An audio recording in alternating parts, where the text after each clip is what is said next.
That's why in the deconstruction movement, when you hear people assess theological beliefs, they're not saying things like, are my theological beliefs correct? Are they biblical? That's not the questions that are being asked. The questions that are being asked are these beliefs toxic to me? Are they harmful to me? Are they oppressive to me? And those are two totally different methods.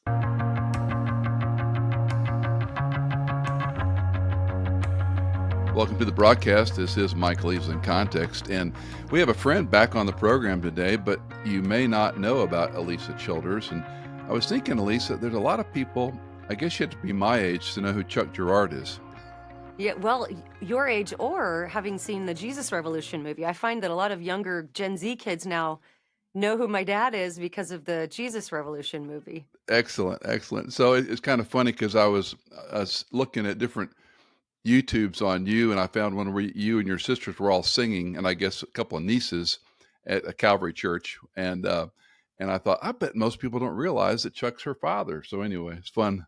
Yeah, it is fun. It actually, when I speak to students, it kind of gives me some street cred with Gen Z. My 80-year-old dad. Well, it's interesting because I was wondering, is there any parallels? My poor kids are PKs. So did you have a choice? I mean, you had to sing, right? Well, I always wanted to. And so my dad would take me around to, if he had a concert that was local, he would bring me with him. And at some point during his concert, he'd call me up and I would sing to my little Sandy Patty track or whatever it Nice. was that I had practiced. And kind of that was one of the ways that I cut my teeth on performing when I was really young. Well, it's fun to go back and look at those, and I'm sure it's a lot of nostalgia for you as well. It's a great family to come from. So It anyway, is. you can stalk Alisa on YouTube and find some of her old concerts, and it's a lot of fun. Well, for those that may not yet know Alisa, she's a lifelong churchgoer, follower of Christ. She is a former CCM recording artist and Dove Award winning a group called the Zoe Girls, and maybe it should be the Zoe Women now. I don't know. Uh, she went through a period of doubt, and her faith kind of scratching her head in her mid-30s, and she felt a real tension, and we can talk a little bit about that. But that moved her into becoming quite an apologist, and going from the music industry, which is certainly a gifting, to being a profound thinker and a good student of the word and of culture. She's written a couple books, and today we're going to be talking about her newest book on deconstruction of Christianity. So thanks for coming back. Oh, it's great to be with you as always. Well, first of all, let's talk about this term. And I loved Carl Trueman's introduction to your book, but we hear deconstruction, and it's even more complicated than talking about progressive Christianity in some respects. That's true. And I think it's complicated because when you ask 10 people what the word deconstruction means, you're going to get 10 different definitions. So it's sort of become this real accordion word, this catch-all word that can mean anything from just changing your mind on a secondary doctrinal issue to all the way to leaving the faith. And so what my co-author Tim and I started realizing as we were researching deconstruction is that it is being used in so many different ways, but also at the same time, if it means everything, then it means nothing. Then it's literally a useless word that means nothing if it means just a different thing to each person. And that's also a very postmodern approach to language, to just let a word kind of mean whatever it means to everybody. So what Tim and I wanted to do is research the movement as it's manifesting, which is primarily online, by the way, is where that community is congregating, and also trace it back to its philosophical roots because the word has a history in this context. And so when we did that, that's when we realized that deconstruction actually does have a very specific meaning. We think some people, maybe well-meaning evangelical leaders, might be using it in an erroneous way, but the main way it's manifesting in culture and as it's connected to its postmodern roots is really a process of rethinking your spiritual beliefs, but not requiring scripture or even an outside authority for truth as a standard.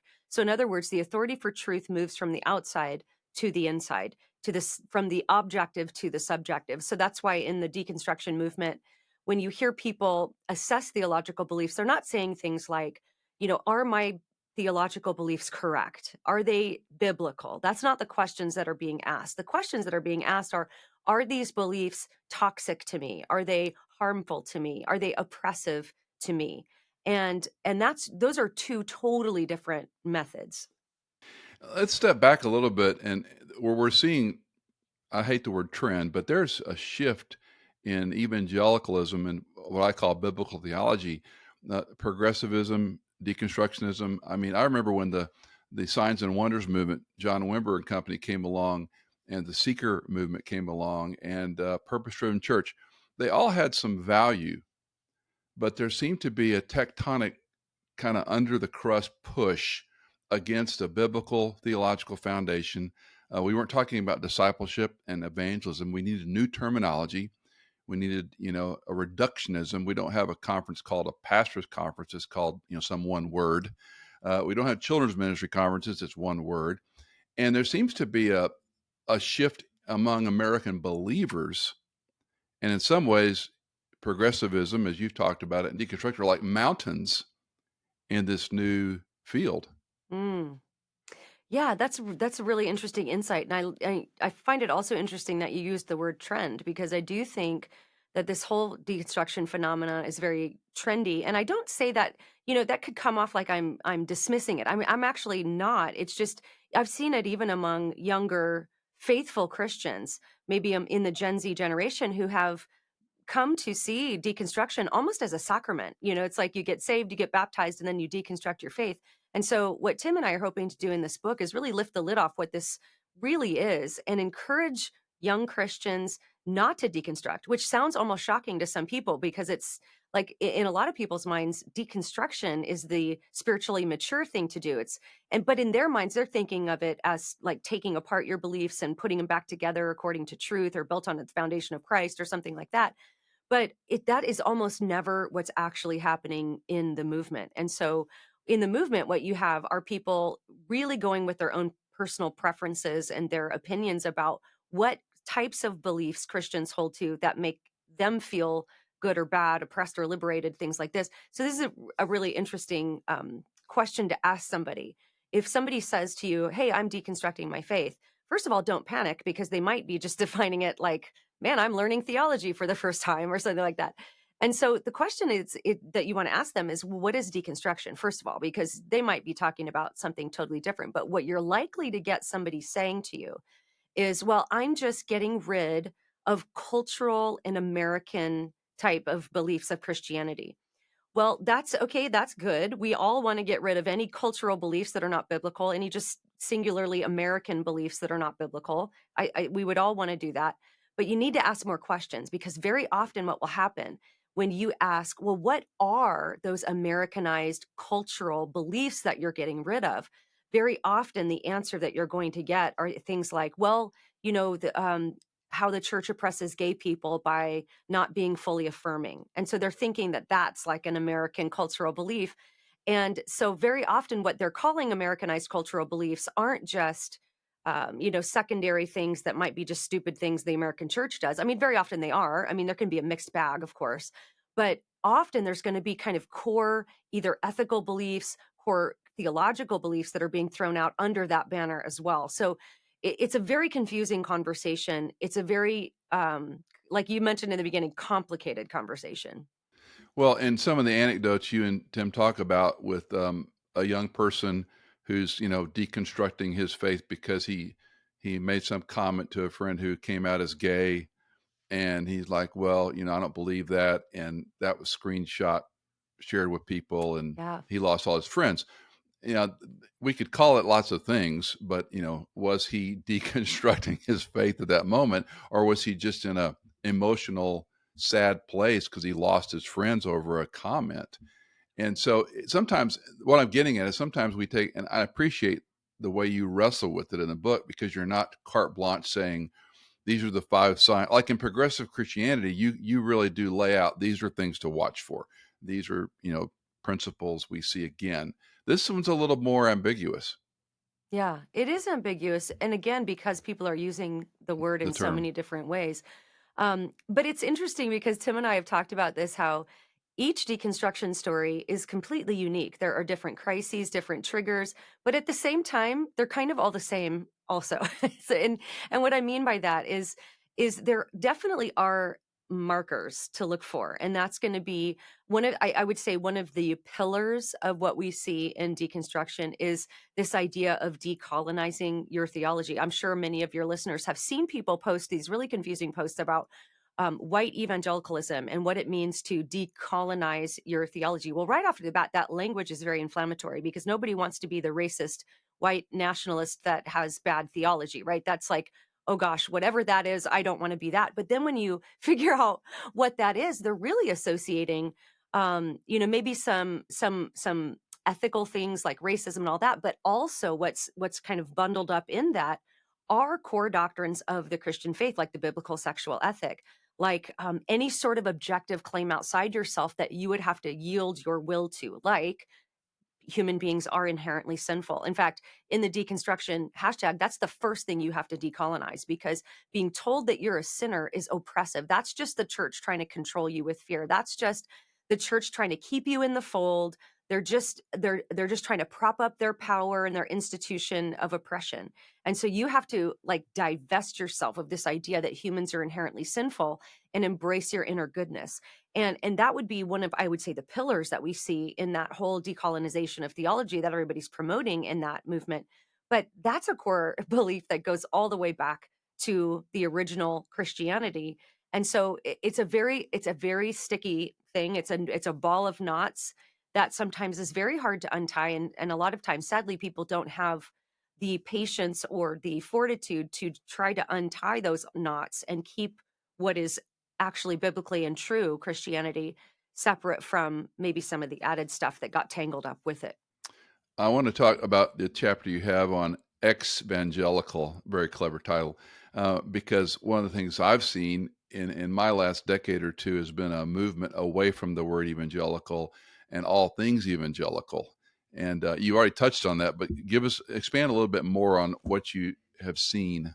Yeah, yeah. So the evangelical word, that's actually a hashtag that's used in conjunction and almost synonymously with the deconstruction hashtag. So you're going to often see these together. The only possible difference from that would be is if somebody is in the deconstruction movement, but they're coming out of Mormonism or something like that, they're not going to probably use the evangelical hashtag. But you only can know what the evangelical hashtag is about if you understand the perception of the word evangelical. And the problem with the word evangelical is that it's like deconstruction in that it means 100 different things to 100 different people. And there's really no agreed upon official definition of what it is. In fact, Carl Trueman, who wrote the foreword to our book, famously wrote a response to the Mark Knoll book, The Scandal of the Evangelical Mind. Well, Carl Trueman's book was called The Real Scandal of the Evangelical Mind. And what Carl argued is there's no such thing as an evangelical mind because there's no such thing as evangelical. It's sort of this kind of catch-all word that just can mean 100 different things. So there's probably two, I would say, dominant ways that it's seen today. And one would be the Bebbington's quadrilateral, which is famously Bebbington characterized the evangelical movement under four pillars, and that was personal conversion, biblical authority, an emphasis on the atoning sacrifice of Jesus on the cross, and evangelism. And so a lot of people, when they think of evangelical, they think of those four pillars. However, in the ex-evangelical hashtag, primarily what ex-evangelical is a reaction against the evangelical support of Donald Trump. So these are two very different things, right? But in the ex-evangelical world, they are all kind of lumped together. And this is why, by the way, I don't know if your listeners are paying attention to a lot of kind of high profile evangelical leaders, but you're going to see high profile evangelical leaders jump all over Christians who might support Trump or vote for Trump or even vote conservative or Republican, but they're completely silent on the evils of the Biden administration.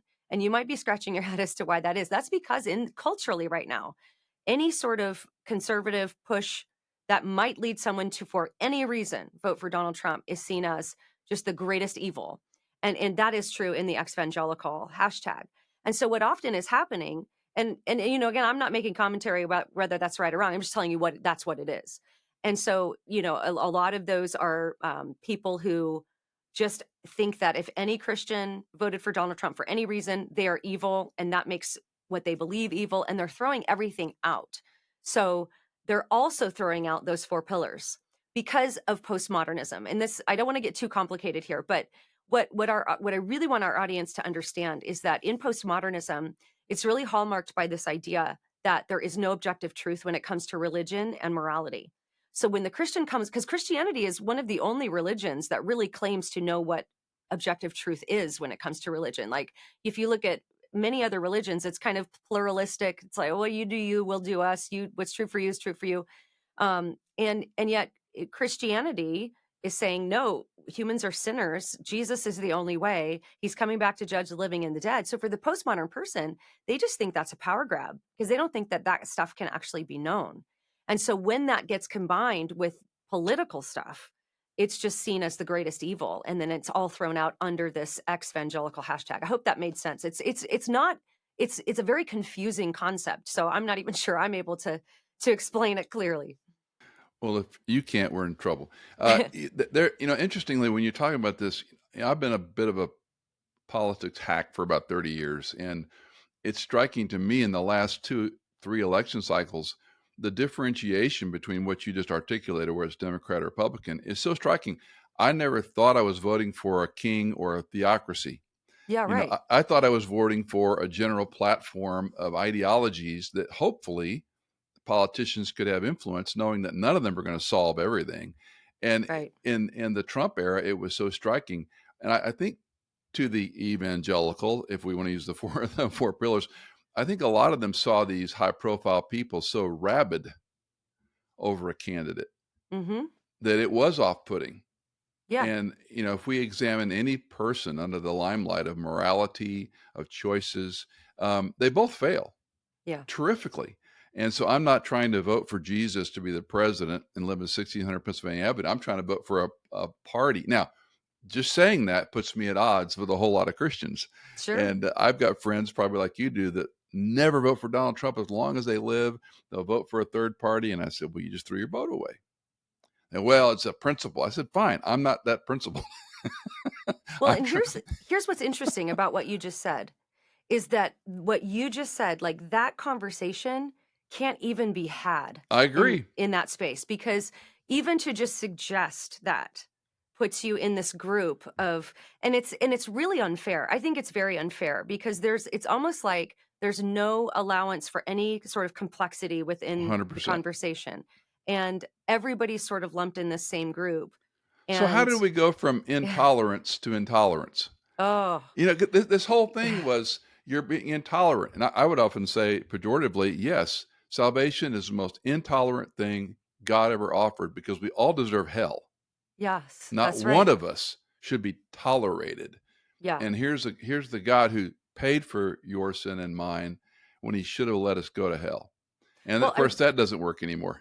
no, ironically, that word tolerance means the opposite today of what the word classic claim. Classically, tolerance means that by definition, tolerance assumes disagreement because you tolerate somebody if you disagree with them. If you don't disagree with them, you're not tolerating them, you're just agreeing with them. So the word by definition assumed that there was disagreement, but it involved disagreeing with someone respectfully, allowing them to have their opinion, not bullying them or calling them names. But ironically, that word has completely been redefined, in my opinion, to mean a complete and total surrender to the cultural ideology. And if you're a conservative Christian who's pushing against that, then you are not tolerated, not even a little bit. And so it really doesn't mean tolerance anymore. It's sort of this cultural god now. Well, it's probably a better use would be fascism, which is another word Mm. that's been flipped on its head. Let's talk more about your book. Talk about the fallout chapter. Yeah, so there's a lot of fallout with deconstruction. I think this was our attempt to kind of not allow people to just kind of fall into these stereotypes when it comes to deconstruction because it's a very painful process for the person going through it, but also for their families and friends and loved ones and pastors. In fact, there are deconstructionists who describe what they go through as a type of death, and we wanted our audience to acknowledge that because it's sometimes it's I I don't like when certain Christian platforms will just make fun of deconstruction like it's just this one size fits all kind of. I mean, we have to acknowledge that a lot of people, no matter what combination of things are going on, there can be a good bit of rebellion, there can be a good bit of genuine pain. I've heard stories of people who've been through so much spiritual abuse, you'd be confused and wouldn't want to go to church either. So there's a lot of complication that can be involved in intersecting things. And it is very anguishing very often for the person going through it. But it's also very anguishing and painful for their friends and loved ones who now have been told, hey, you're a toxic person, you're unsafe. I don't want to have relationship with you anymore. And it's all done under the guise of, freedom and health and liberation. And there's just destroyed families and destroyed relationships because of this thing. And that's why, Tim and I have a line in the book that we knew would be controversial, but it says the devil is the father of deconstruction. Because ultimately, what deconstruction is it wreaks havoc in the lives of everybody it touches, the person who's going through it, and their loved ones, and the people who are being left behind. It tears apart families. It's very cultish in that way, in that cults separate people from their families. That's exactly what this deconstruction movement does. Is night after night, as I've gone to speak, I've met loving Christian parents who have received no contact letters from their adult children saying, you're toxic, I don't want you in my life or in the lives of your grandchildren. And these Christian parents who, of course, I'm not saying they're perfect, but they're just going, what, we thought we did everything we could to raise our kids in the way of the Lord. We don't know what happened. And that's because they might not fully grasp the postmodern element of this, that sees any sort of an objective truth claim that you would have to surrender to outside of yourself as inherently oppressive. And so they think that their Christian families are actually toxic people. And so the fallout is just enormous. It's incalculable, and it's devastating in many people's lives. And uh, small examples of this in friends we've known with the LGBTQ thing becomes sort of the example where that son or daughter decides they're changing, transitioning, leaving, whatever. And then it's the same thing. It's like, we can't be around you because you're toxic, or the parents don't know what to do. One parent wants nothing to do with them. One parent says, oh, we have to love them and embrace them and have them in our home.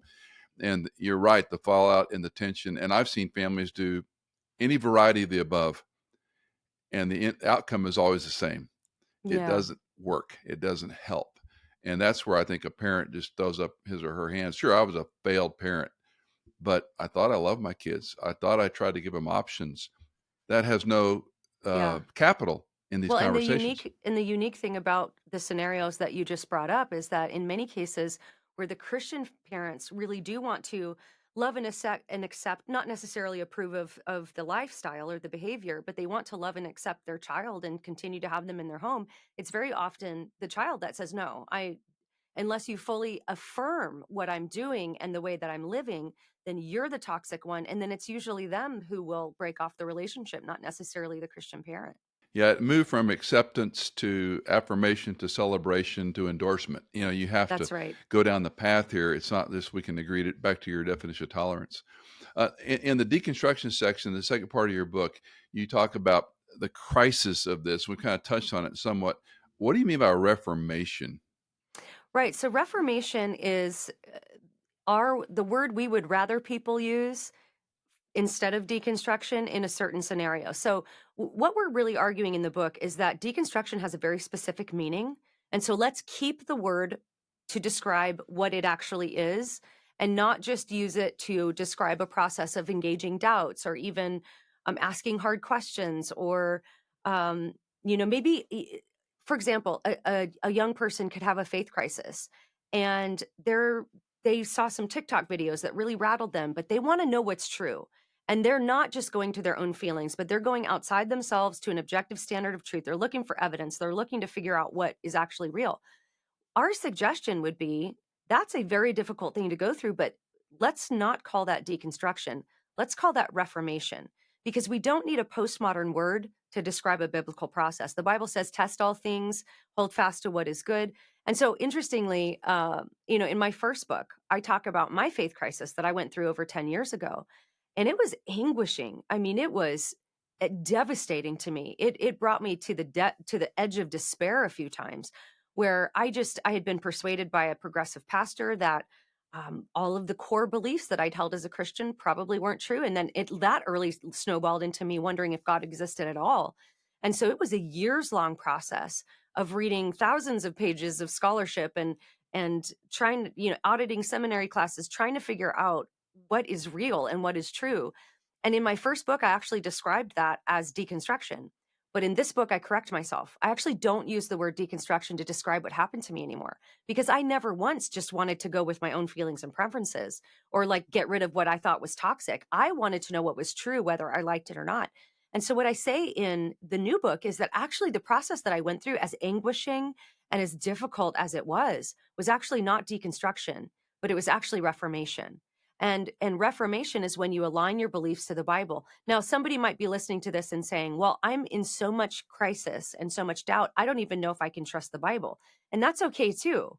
But we still wouldn't call that deconstruction, because if you're looking for evidence in reality, there are things you can look at to help you decide if you think the Bible is accurate. There's archaeology, there's biblical, there's history, there's biblical scholarship, there's textual criticism, there's all sorts of different disciplines that can give evidence to inform your belief on the Bible. And so if reformation is not possible because you can't just trust the Bible, that's when we bring in things like apologetics. But deconstruction is just this entirely different thing that is very self-led, not truth, capital T led. Interesting hearing you say that, because I came out of the Catholic Church, and as a teen, I would say it was exactly what you just articulated emotionally, because the church was saying one thing, the Bible was saying another thing. I didn't know what was true. I didn't know what to believe in. I was eager to believe. I was eager to Yeah, trust. But what I find, and maybe your experience is different, most people aren't willing to pay the price. They're not willing to really not just go with a TikTok or trends or what their friends say, to get alone with whatever text you need. And I love your analogy or your illustration of the disciplines, because I did the same thing, not as smart as you, but I would say, are you into creation? Are you into science, evolution? That's the thing you ought to go after. that's Are right. you into whatever, or, social things? Go after those. And for me, my disciplines were different. I wanted to know if the Bible was true. And so I threw all my energy at reading all these books about bibliology and patrology, how we got the Bible, canonization. And, but again, and I don't mean this, I want to say this kindly, I don't think most people have the energy or discipline to go down these paths. Now, that's what you're doing to provoke them along. But our audience is, it's a bell curve of interest and education and discipline. So, I mean, this is a big thing to say. You need to find out what's true.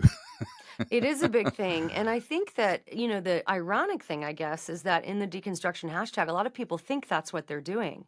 But if you listen to what they're saying, they're really not doing that. Very often, this one test case, this is just one, and of course, this is anecdotal, but I watched this one channel go from just trying to debunk the Bible and sounding very intellectual to, about a year later, she's fully into and teaching manifestation and all these new age things, but acting like they're backed by science. And so it can be very confusing to people who think they're following truth, because that is what people will say in the deconstruction hashtag. It's not like they're saying, "Oh, we don't believe that there's truth." In fact, they'll say, "I am seeking truth with a capital T."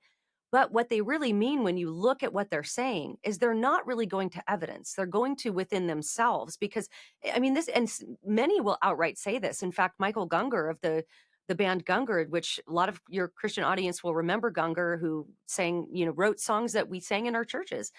He and his wife Lisa fully deconstructed, and just about a month ago, he was on Instagram and somebody asked him, "Where do I find absolute truth?" And Michael Gungor said, "The only place that you can find absolute truth is within yourself." And so, I mean, this is not something we're just making up or using as a pejorative. This is being claimed in the movement. Pretty terrifying. Yeah. When I look for truth inside of me, I just find a depraved, selfish heart. Yes. But that, see, if you were to say that in the deconstruction movement, that's toxic and I'd be oppressive run to out on a yourself. rail. Yeah, Yeah. yeah. Oh well. Okay, let's talk about some hope. Yes. Bail us out of here, Elisa. I mean, it's almost. And again, I'm significantly down the road further than you.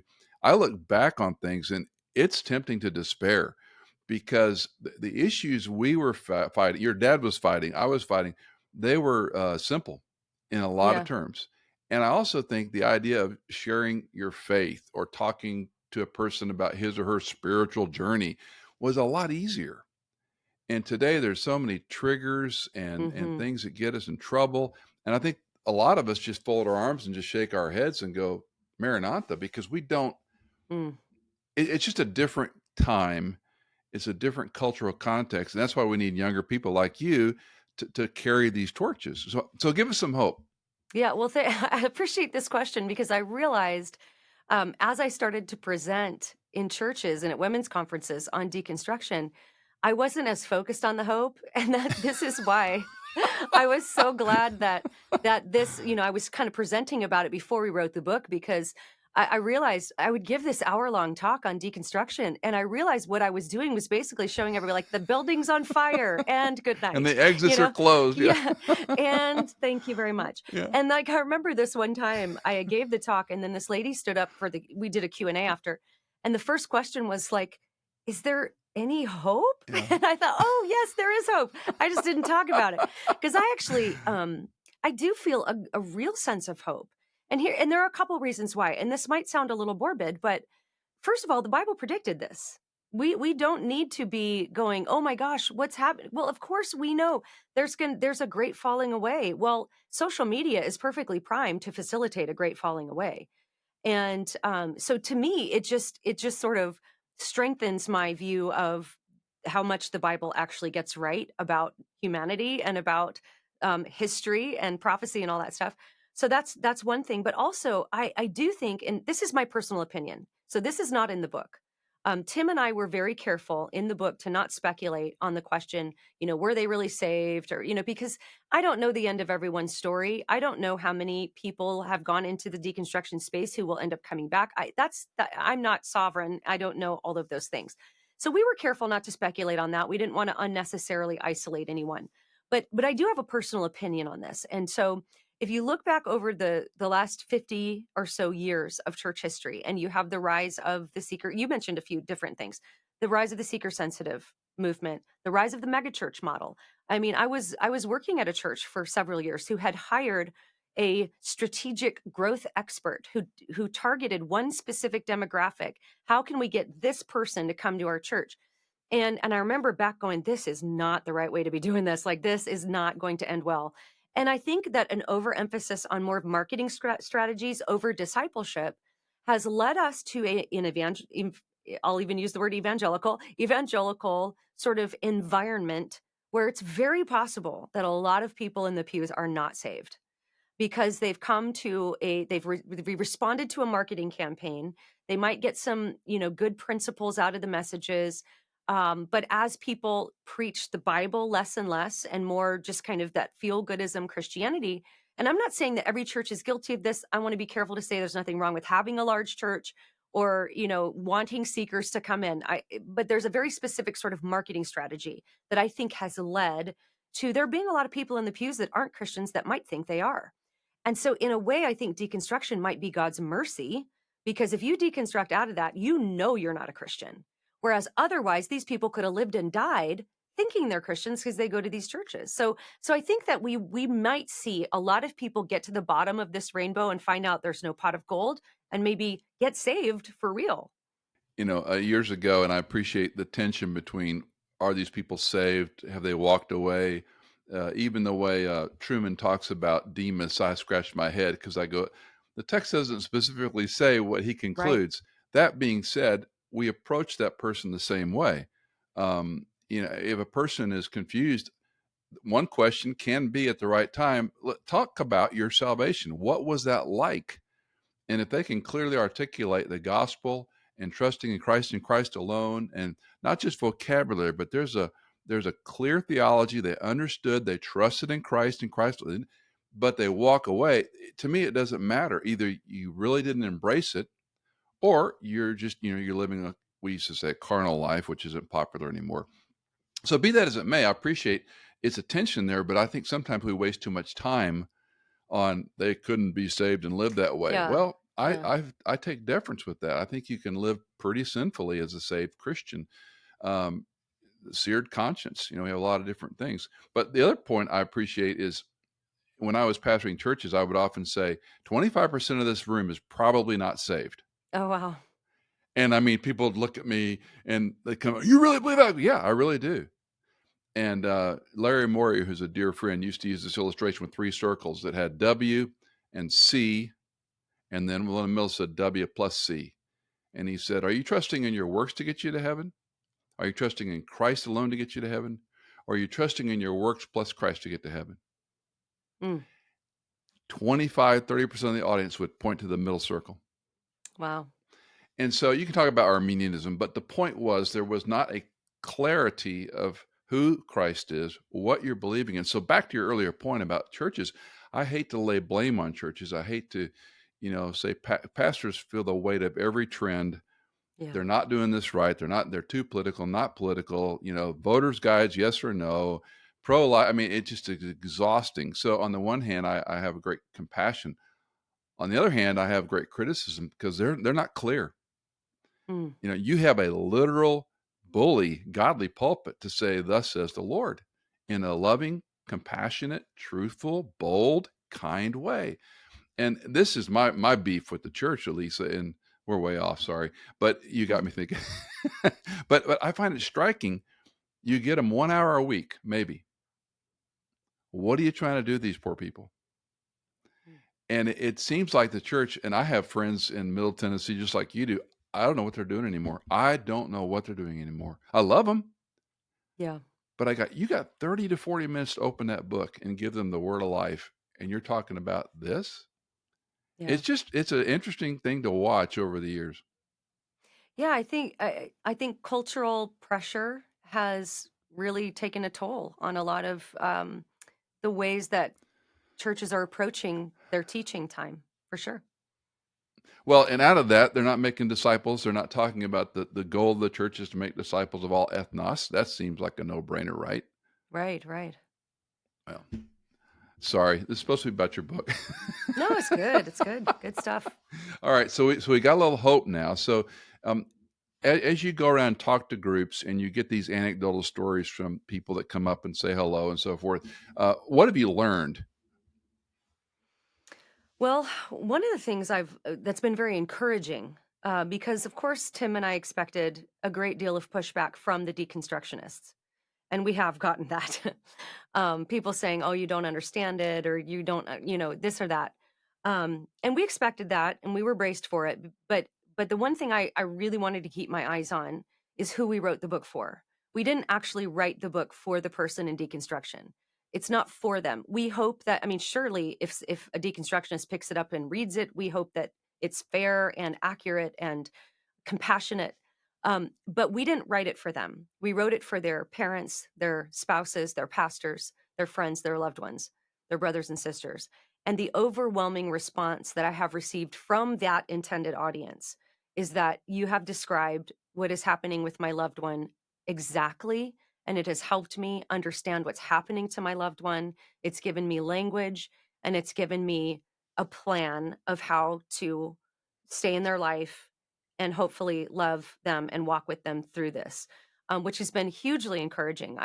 We have an advice chapter at the end of the book where we give kind of some counterintuitive advice.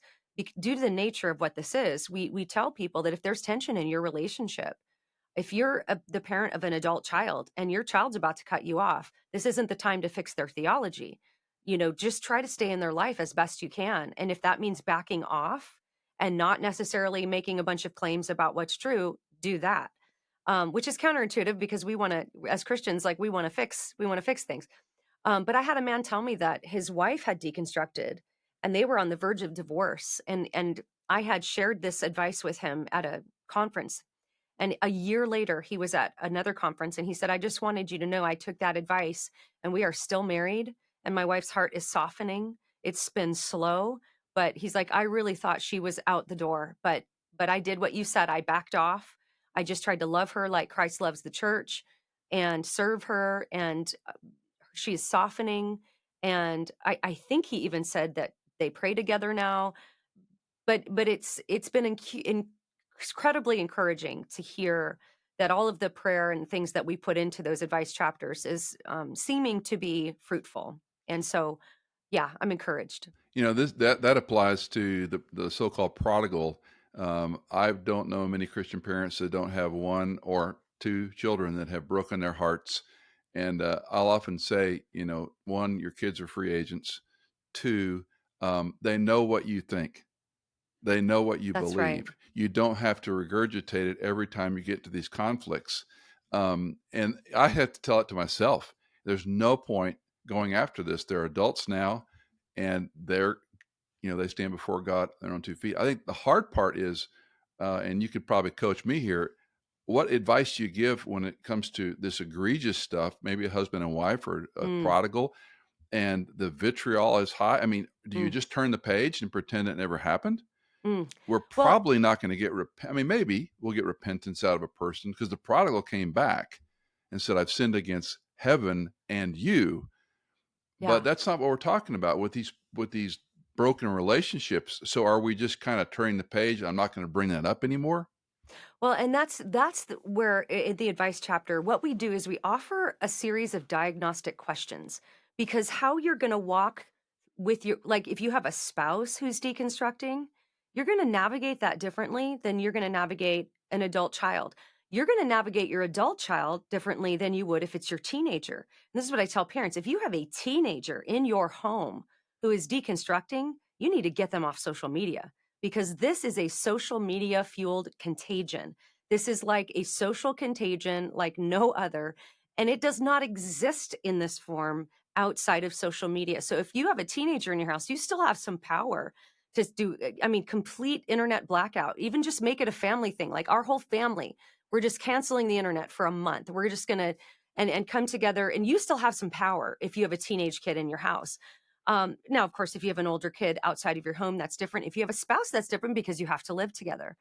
And so, and there can even be different dynamics. Like, let's say it's a college student who has a friend who's deconstructing, and it's the friend who's hammering the Christian with all these, like, well, what about this? What about this? What about this? And you find your own faith being eroded, and you're going to navigate that different than you would with a spouse because you actually don't have to live with the college friend. You can put some distance there. You can draw some boundaries if you need to. So we offer a lot of diagnostic questions like, what is my relationship to this person? Have we already been having religious conversations, or is this just something that started since the deconstruction? There's all sorts of different questions to ask yourself to figure out what your sort of strategy is going to be as far as walking with this person and loving. Is this a person who is fresh out of a legitimately awful spiritual abuse situation? Because if that's the case, your most immediate thing you're going to want to do for that person is cry with those who cry and maybe help them get out of a bad situation. Maybe try to help get the leaders held accountable before you even start working on the person's theology. So I guess what I'm saying is it's going to require a lot of wisdom because each scenario is going to be different. And so we give some diagnostic questions and we give some general suggestions, but ultimately we say you can always pray and you can always ask God for wisdom because that is the one thing he promises to give you when you ask for it. And so I wish I could give a more one size fits all answer, but it's just not, there is no one size fits all answer. This is where we have to be the body of Christ and we have to be mature believers to be able to apply biblical principles to these very specific relationships that we might have. And I love the two suggestions, and I would add also finding other folks going through the same kind of thing, because when you got a prodigal or you got a marriage on the rocks, it's so helpful to have other believers who are mature enough to say, "Yeah, this stinks, but we will pray with you. Have you thought about this? Have you thought about that?" And those are the rare friends you need when this stuff comes home. So. Yeah, that's good. Well, the book is called Deconstruction of Christianity by Alisa Childers and Tim Barnett. It's a Tyndale publication. You can get it anywhere you buy books online. I encourage you to take a look at it, encourage you to purchase the book, maybe get a couple of couples together and read it together, two or three friends, and think critically about how we love and minister to a generation that is awash with social media, awash with contrary ideas. And because we love them, we want them to know who Christ is and follow him faithfully. Lisa, always great to see you and have you. So thanks so much for coming on the program. Oh, great to be with you, Michael, always.